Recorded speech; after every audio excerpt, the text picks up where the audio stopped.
तस्मै श्रीगुरुवे नमः।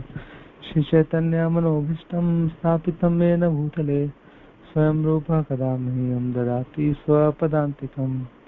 वन्देऽहं श्रीगुरो श्रीयुतापदकमलं श्रीगुरून् विष्णवांश श्रीरूपं साग्रजातं सगणरघुनाथान्वितं तं सजीवं साद्वैतं सावधूतं परिजनसहितं चैतन्य देवम श्री राधा कृष्ण पादान सहगललिता श्री विशाखान्वितांश्च नमो विष्णुपादाय कृष्ण पृष्ठाय भूतले श्रीमते भक्तिवेदांत स्वामिनिति नामिने।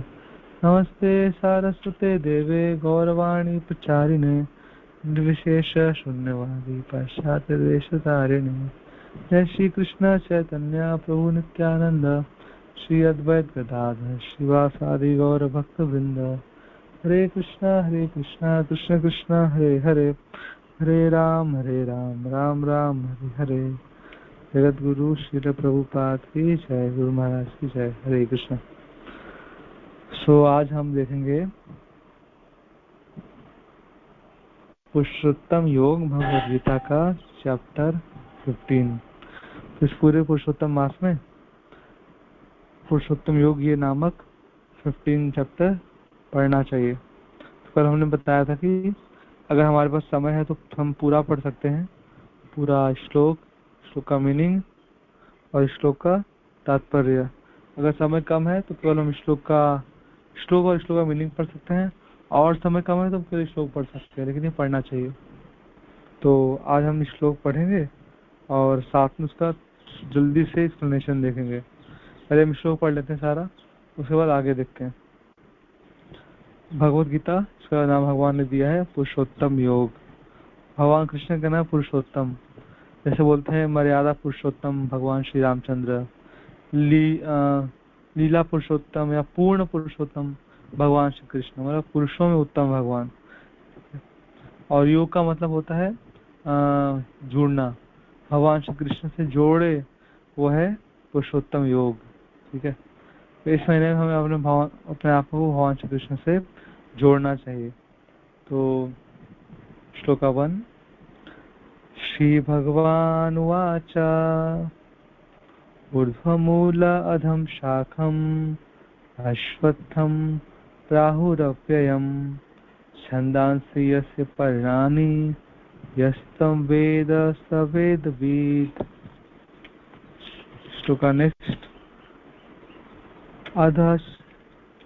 अधश्चोध्व प्रशिष्टास्य शाखा पूर्णा प्रविद्धा विषया प्रवाला अधश्च मूलान्यं संतानि कर्मानुबन्धीनि मनुष्यलोके न रूपमस्येह तथोपलभ्यते नान्तो न चादिर्न च सम्प्रतिष्ठा अश्वत्थमेनं सुविरूढमूला मसङ्गशस्त्रेण दृढेन छित्त्वा ततः पदं तत्परिमार्गितव्यम् यस्मिन् गता न निवर्तन्ति भूय तमेव चाद्यं पुरुषं प्रपद्ये यथा प्रवृत्ति प्रसिता पुराणी निर्माणमोहाजितसङ्गदोषा आध्यात्मनित्या विनिवृत्तकामा द्वन्द्वैर्विमुक्ता सुखदुःखसङ्गैर्गच्छन्ति मूढा पदम् अव्ययं तत् न ताद्भासते सूर्यो न शशाङ्को न पावक यद्गत्वा न निवर्तन्ते तद्धाम परमं मम। ममैवांशो जीवलोके जीवभूत सनातन मनसष्ठानीन्द्रियाणि प्रकृतिस्थानि कर्षति शरीरं यद्वाप्नोति यच्चाप्युत्क्रामतीश्वर गृहीत्वैतानि संयातिर्वायुर्गन्धा निवासयात् श्रोत्रं चक्षुस्पर्शनं च रसनं घ्राणमेव च अधिष्ठाय मनश्चायं विषयानुपसेवते उत्क्रामन्तं स्थितं वापि भुञ्जानं वा गुणान्वितं विमूढा नानुपश्यन्ति पश्यन्ति ज्ञानचक्षुषा यतन्तो नश्यनं पश्यन्त्यात्मन्यवस्थितं यतन्तो अप्यकृतात्मानो नैनं पश्यन्ति चेतसा यदादित्यगतं तेजो जगद्भासयति अखिलं यच्चन्द्रमसि यच्चाग्नौ तत्तेजो विद्धि मामकम् गामाविश्य च भूतानि धारयाम्य अहम् ओजसा पुष्यामि चौषधी सर्पा सोमो भूत्वा रसात्मक अहं वैश्वानरो भूत्वा प्राणिनां देहमाश्रित प्राणापानसमायुक्त पचाम्य अन्नं चतुर्विधं सर्वस्य चाहं हृदि सन्निविष्टो मत्तः स्मृतिं ज्ञानमपोहनं च वेदेषु सर्वैरहमेव वेद्यो वेदान्तकृत् वेदविद् एव चाहम् द्वाविमो पुरुषो लोके अक्षर एव च क्षर सर्वाणि भूतानि कूटस्थो अक्षर उच्यते उत्तम पुरुषस्त्वन्य परमात्म्य इति उदाहृत यो लोकत्रयमाविश्य बिभर्त्य अव्य ईश्वर यस्माक्षरम् अतीतोऽहम् अक्षरादपि चोत्तम अतोऽस्मि लोके वेदे च प्रथित पुरुषोत्तम यो मामेव सम्मूढो जानाति पुरुषोत्तम स सर्वविद् भजति मां सर्वभावेन भारत इति गुह्यतमं शास्त्रम् इदम् उक्तं मया नघ एतद्बुद्ध्वा बुद्धिमान्यस्याकृतकृत्यस्य भारत। हरे कृष्ण। श्रील प्रभुपाद की जय, गुरु महाराज की जय। तो इस प्रकार से हम लोगों ने भगवद गीता के पुरुषोत्तम योग के जो 20 श्लोका है उसको हमने रिसाइट किया। तो इस प्रकार से आप लोगों को एवरीडे पूरा पुरुषोत्तम महीना तक, 1 महीना तक एवरीडे पूरी जो अध्याय 15 श्लोका 1 से 20 20 श्लोक ही है इसमें, इसको आप लोगों को डेली रिसाइट करना है। आप इसका जल्दी जल्दी मीनिंग देखेंगे, उसका शॉर्ट में मतलब देखेंगे। श्लोका 1, भगवान ने कहा जाता है कि एक शाश्वत अश्वत्थ वृक्ष है, इसकी जड़ें तो ऊपर की ओर हैं और शाखाएं नीचे की ओर, तथा पत्तियां वैदिक स्तोत्र हैं। जो इस वृक्ष को जानता है वह वेदों को जानता है। तो यहाँ भगवान ने एक उल्टे वृक्ष के बारे में बता रहे हैं। मतलब जल्दी हम वृक्ष क्या देखते हैं तो शाखा ऊपर देखते हैं और जड़ नीचे देखते हैं ना, ऐसे हमारा एक्सपीरियंस है वृक्ष को देखने का। लेकिन यहाँ भगवान एक उल्टे वृक्ष के बारे में बता रहे हैं, जिसके जड़ ऊपर है शाखा नीचे है। ऐसा वृक्ष में कहाँ दिखाई पड़ता है? परछाई में। जैसे कोई नदी है, नदी के किनारे कोई वृक्ष है, तो वृक्ष का परछाई जो शैडो है नदी में बनता है। तो वृक्ष का जो शाखा है वो नीचे दिखाई देगा और वृक्ष का जड़ ऊपर दिखाई देता है, आगे की तरफ दिखाई देता है ना। लेकिन होता है ऐसा उल्टा है। तो जो मटेरियल वर्ल्ड है ना वो उल्टा है, स्पिरिचुअल वर्ल्ड का उल्टा है मटेरियल वर्ल्ड। जो कुछ भी चीजें स्पिरिचुअल वर्ल्ड में सुलझी हुई है यहाँ पे आके उलझी हुई होती है। जैसे काम, क्रोध, लोभ, मोह, मद, ये सब स्पिरिचुअल वर्ल्ड में भी है, लेकिन सही तरीके से है। स्पिरिचुअल वर्ल्ड में काम वासना लस्ट नहीं है, वहां पे प्रेम है। सब भगवान श्री कृष्ण को प्रेम करते हैं। स्पिरिचुअल वर्ल्ड में कोई भी अपने संतुष्टि के लिए कोई भी कार्य नहीं करना चाहता, लेकिन मटेरियल वर्ल्ड में, भौतिक जगत में सारे जीवात्माएं केवल अपने ही संतुष्टि के लिए कार्य करना चाहते हैं, अपने ही इंद्रियों को, अपने ही मन को संतुष्ट करना चाहते हैं। स्पिरिचुअल वर्ल्ड में सब लोग का एक ही चिंतन रहता है कि मैं कृष्ण को कैसे संतुष्ट करूंगा, कृष्ण की सेवा सब करना चाहते हैं। निजी तृप्ति वहाँ पे बिल्कुल भी नहीं, जीरो है। तो क्रोध मटेरियल वर्ल्ड में अपने लिए लोग क्रोध करते हैं, अपने फायदे के लिए। स्पिरिचुअल वर्ल्ड में भी क्रोध है, लेकिन भगवान के फायदे के लिए लोग क्रोध करते हैं। जैसे हनुमान जी ने किया, गुस्सा किया, लंका जला, लेकिन रामचंद्र के फायदे के लिए गुस्सा किया था। अर्जुन ने लड़ाई किया, तो अर्जुन ने अपनी लड़ाई नहीं किया, राम भगवान कृष्ण की लड़ाई किया, इसलिए गुस्सा किए।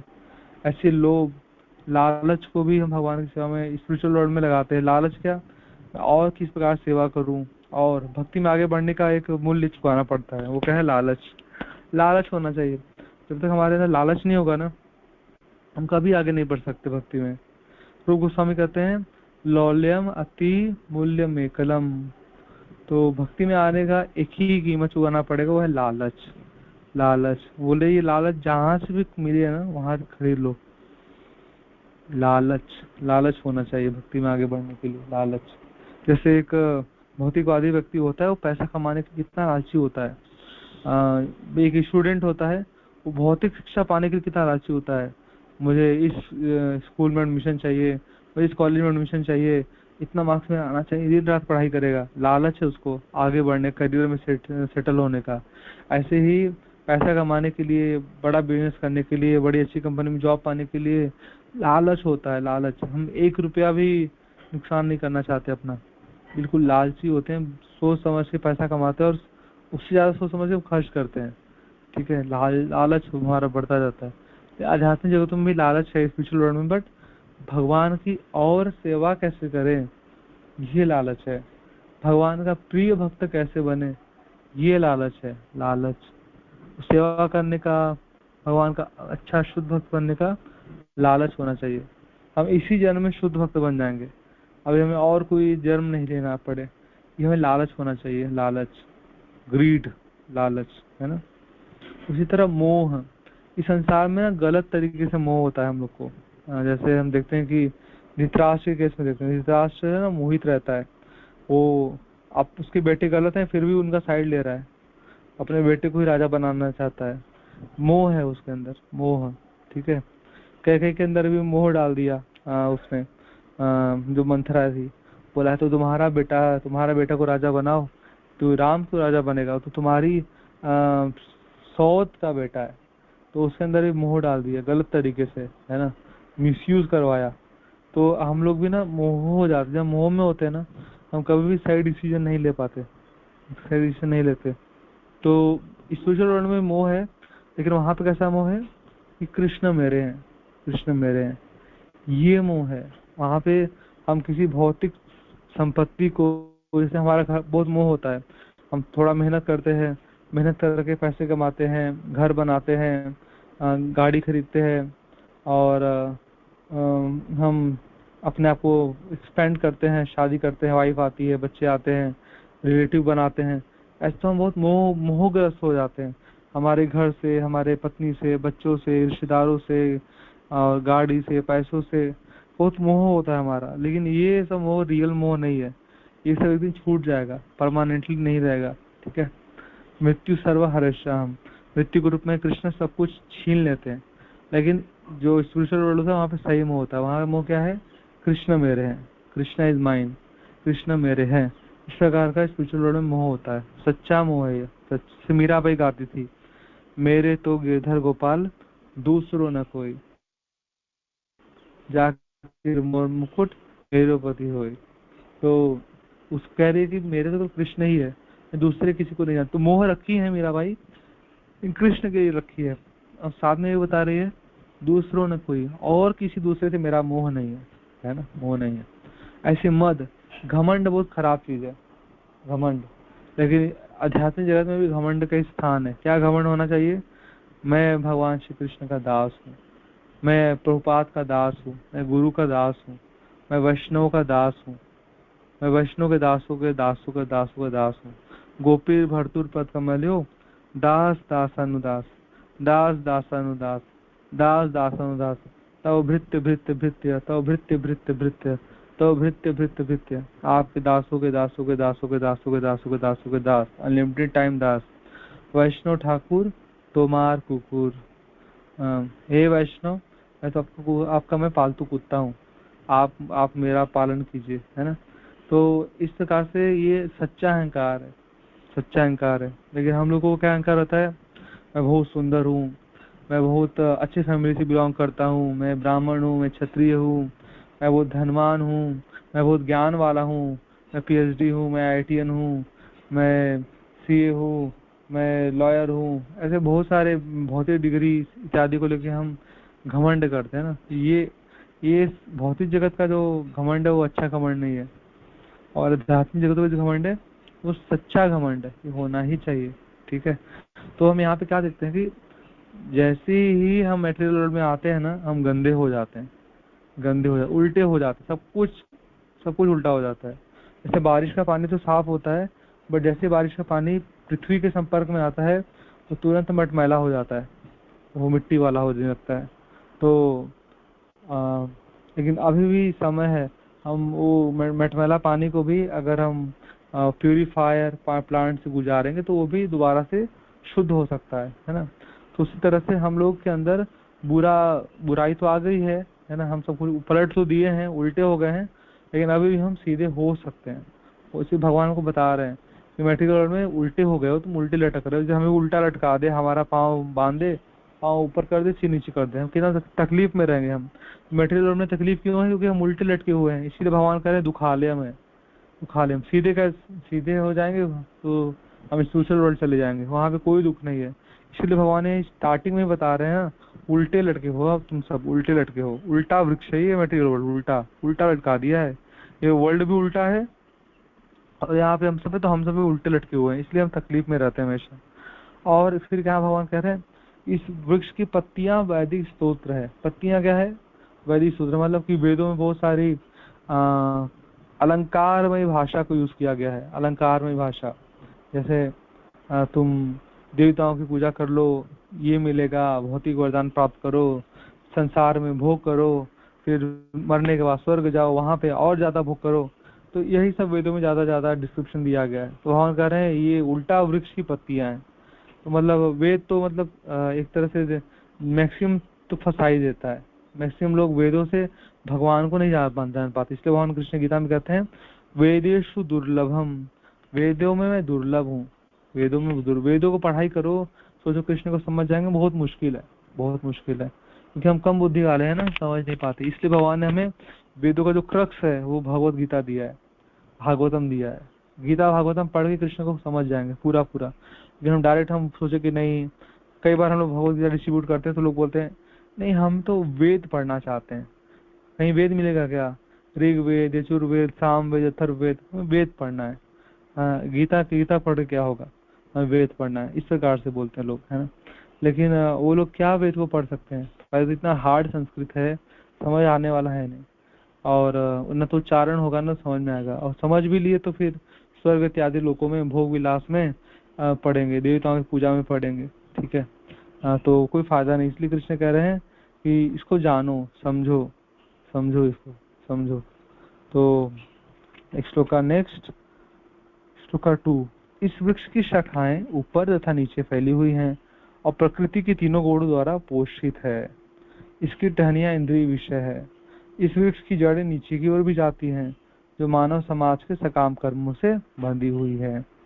तो वृक्ष की शाखाएं ऊपर और नीचे दोनों तरफ फैली है, ऊपर नीचे दोनों ओर, और प्रकृति के तीनों गुणों द्वारा पोषित है। तो ये वृक्ष बहुत बड़ा है, और मतलब ऐसा नहीं कि कभी कभी हम पुराने गाँव में देखते हैं ना, गाँव में पुराना पीपल का या बरगद का पेड़ होता है, कितना बड़ा लंबा चौड़ा, उसमें बड़ी बड़ी छाल लटक रही होती है, काफी दूर तक होता है, घना सा।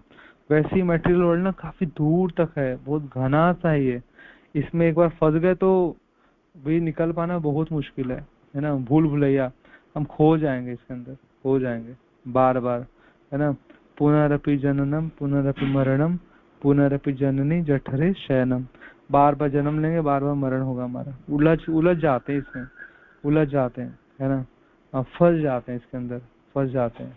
मुश्किल है इसमें, एक बार फंस गए तो बाहर निकल। इसलिए भगवान कह रहे हैं ना कि इसकी शाखाएं ना ऊपर नीचे फैली हुई है, और इसको पोषण कहाँ से मिल रहा है? पानी कहाँ से मिल रहा है? 3 गुण से पानी दे रहे हैं इसको। 3 गुण क्या क्या है? सतुगुण, रजोगुण, तमोगुण, है ना। हम ये डोरी है, हम वो हमें बांध दिया है ना। जैसे ऐसा कहा जाता है कि अगर आपको हम लोहे की डोरी से बांधे, चांदी की रस्सी से बांधे और सोने की रस्सी से बांधे, तो कौन से रस्सी से आप बनना चाहेंगे? तो वो दीवान व्यक्ति बोलता है नहीं, हम किसी रस्सी से नहीं बनना चाहेंगे, क्योंकि तीनों तो बांध ही रहा है ना। तो जो मूर्ख व्यक्ति रहेगा वो कहेगा हम सोने की रस्सी से बनना चाहेंगे, सोना मिल जाएगा। गधा है वो, उसकी सोने की रस्सी से भी बंध गए तो आपकी स्वतंत्रता तो चली गई ना। इसीलिए सतोगुण रजोगुण तमोगुण तीनों ही फंसाने वाला है। तमोगुण सबसे ज्यादा गंदा है, रजोगुण थोड़ा ठीक है बट वो भी अच्छा नहीं है, और सतोगुण भी ठीक है बट वो भी अहंकार लाता है। सतोगुण भी अहंकार ले आ देता है, ठीक है, कि मैं सर्वश्रेष्ठ हूँ, मुझे ज्यादा ज्ञान है ना। अहंकार लाता है सत्वगुण। इसलिए हमें सत्वगुण रजोगुण तमोगुण तीनों से ही ऊपर उठना है। भगवान कृष्ण भगवद गीता में बोलते हैं त्रैगुण्य विषया वेदा निस्त्रय गुण्य भाव अर्जुन। अर्जुन तीनों वेदों में तो तीनों गुणों की चर्चा की गई है, सत्वगुण रजोगुण तमोगुण। तो आप क्या करो, इससे ऊपर उठ जाओ, निश्चय गुण्य भाव अर्जुन, तीनों गुणों से ऊपर उठो, है ना। हमें जब भक्ति करते हैं हम अच्छे से, तो हम सत्वगुण को भी पार कर जाते हैं। जैसे ब्राह्मण लोग जो होते हैं ना, ब्राह्मण वो सब सत्वगुण में होते हैं, लेकिन अहंकारी होते हैं, अहंकारी होते हैं, है ना। उनको लगता है कि बाकी सब जाति वाले, क्षत्रिय हैं, वैश्य हैं, सब नीचे लोग हैं, बेकार लोग हैं, ये लोग अछूत हैं, ऐसा समझते हैं वो लोग, है ना। लेकिन जो वैष्णव होता है, वैष्णव ब्राह्मण से भी ऊपर चला जाता है, ब्राह्मण से ऊपर। और वैष्णव सबका सम्मान करता है, सबका सम्मान करता है, क्योंकि वासुदेव सर्वमिति, सबके अंदर भगवान श्री कृष्ण को देखता है ना। एक्चुअली ब्राह्मण क्या मतलब होता है, ब्रह्म जानाति इति ब्राह्मण। जो ब्रह्म यानी जो कृष्ण को जानता है वो ब्राह्मण है। आजकल के ब्राह्मण को कृष्ण का पता नहीं होता। आजकल के ब्राह्मण तो देवी देवताओं की उपासना में लगे रहेंगे, कर्मकांड कराने में, है ना। ये पूजा करो ये मिलेगा, ये करो ये मिलेगा, ये यज्ञ कराओ ये मिलेगा, चंडी कराओ, शनि कराओ, राहु केतु को शांति करो, ये करो वो करो, नवरात्रि व्रत रुद्राभिषेक करो, सो मेनी अदर थिंग बताते हैं वो लोग, ठीक है। तो सकाम कर्मों में फंसा देते हैं समाज को, है ना। और वो बाहर नहीं निकालते ब्राह्मण लोग। तो आजकल तो ब्राह्मण एक्चुअली है ही नहीं। देखिए एकमात्र वैष्णव ही ब्राह्मण होता है, क्योंकि वैष्णव ही भगवान श्री कृष्ण को ठीक ठीक जानता है। ब्रह्म जानाति इति ब्राह्मण, ब्रह्म जानाति इति ब्राह्मण, जो ब्रह्म यानी कृष्ण को जानता है वही ब्राह्मण है। और वैष्णव जो होता है ब्राह्मण से श्रेष्ठ होता है ना। एक वैष्णव मतलब वैष्णव के अंदर ब्राह्मण तो होगा ही, लेकिन एक ब्राह्मण वैष्णव कोई जरूरी नहीं है ना। इसलिए वैष्णव बनना चाहिए। एक कोई शूद्र एक चंडाल भी वैष्णव बन सकता है और वो ब्राह्मण से ऊंचा पद प्राप्त कर सकता है, लेकिन एक ब्राह्मण हो सकता है कि चंडाल शूद्र से नीचे हो, है ना। तो वैष्णव बनना सबसे बड़ी उपाधि है, सबसे बड़ा अचीवमेंट है। तो हमें वैष्णव बनना चाहिए। ब्राह्मण अच्छी बात है, भगवान की भक्ति में आने के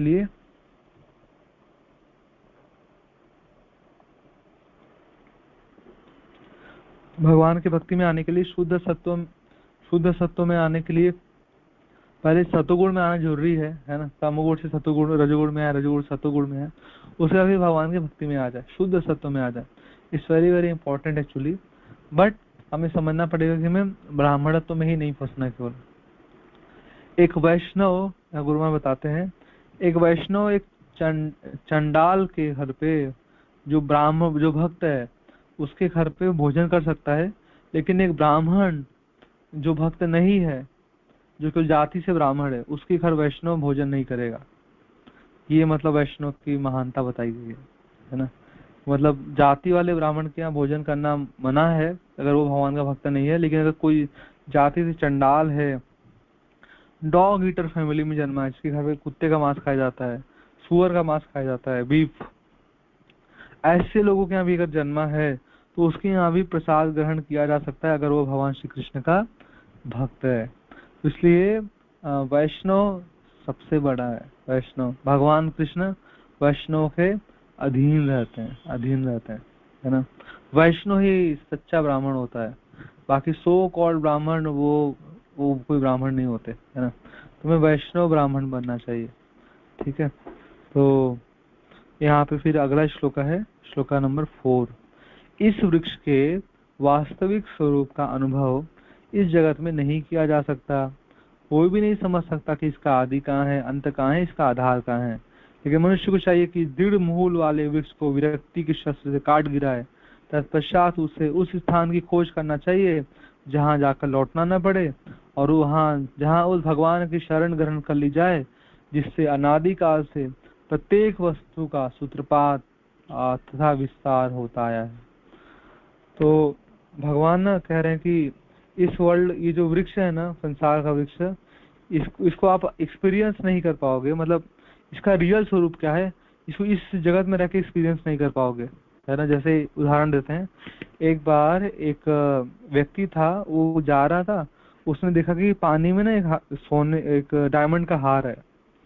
तो खूब पानी में जा रहा है, हाथ पांव मार रहा है, लेकिन पानी में जाता तो कुछ नहीं मिलता, लेकिन दिख रहा है कि डायमंड चमक रहा है, डायमंड का हार, नेकलेस। तो बहुत देर से, सुबह से शाम तक मेहनत कर रहा है बेचारा, कुछ हुआ नहीं।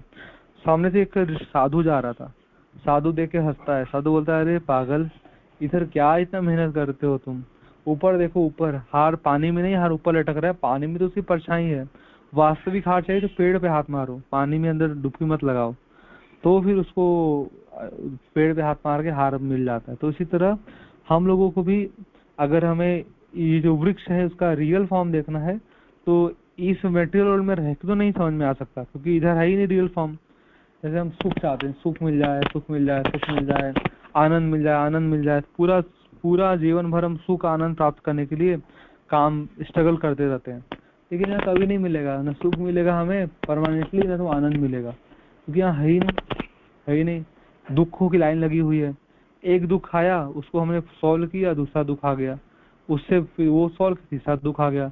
पूरा जिंदगी भर तो हमारा दुखों को मिटाने में लग जाता है, ये कमी अभावों को पूरा करने में, ये कमी है इसको दूर करो, वो कमी है उसको दूर करो, ये करो वो करो, ऐसे हमारी जिंदगी निकल जाता है। यहाँ पे रियल रियल कोई हम टेस्ट ले ही नहीं पाएंगे वृक्ष का। तो भगवान कह रहे हैं कि आप ना पहले इसको काटो, पहले ये उल्टा वृक्ष है ना, इसको वैराग्य से काटो, मतलब इसमें पहले वैराग्य दिखाओ।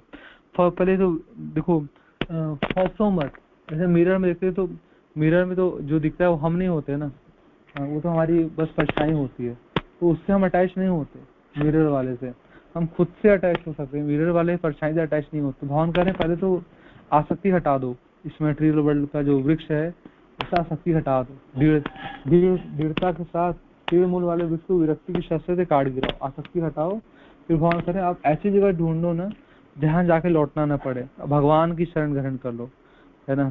और जो ऐसा जगह है जहाँ जो अनादि काल से है, विस्तार होता है, सूत्रपात हो रहा है, मतलब भगवान स्पिरिचुअल वर्ल्ड गोलोक वृंदावन धाम के बारे में हिंट दे रहे हैं। कह रहे हैं कि इस संसार के बीच को वैराग्य से काटो और अध्यात्म की ओर बढ़ो, गोलोक वृंदावन की ओर बढ़ो। वहां पे जाके ना, वैकुंठ जगत में जाके, गोलोक में जाके वापस ही इधर इस भौतिक जगत में, गंदे जगतों में लौटना नहीं पड़ेगा, लौटना नहीं पड़ेगा। और वो कैसे कर पाएंगे हम वहां पे, कैसे जा पाएंगे, जब हम भगवान कृष्ण का शरण ग्रहण करेंगे, शरण ग्रहण करेंगे तो वहां पे जा पाएंगे हम सब, है ना। तो थैंक यू वेरी मच। हरे कृष्ण। जगत गुरु श्रील प्रभुपाद की जय, गुरु महाराज की जय।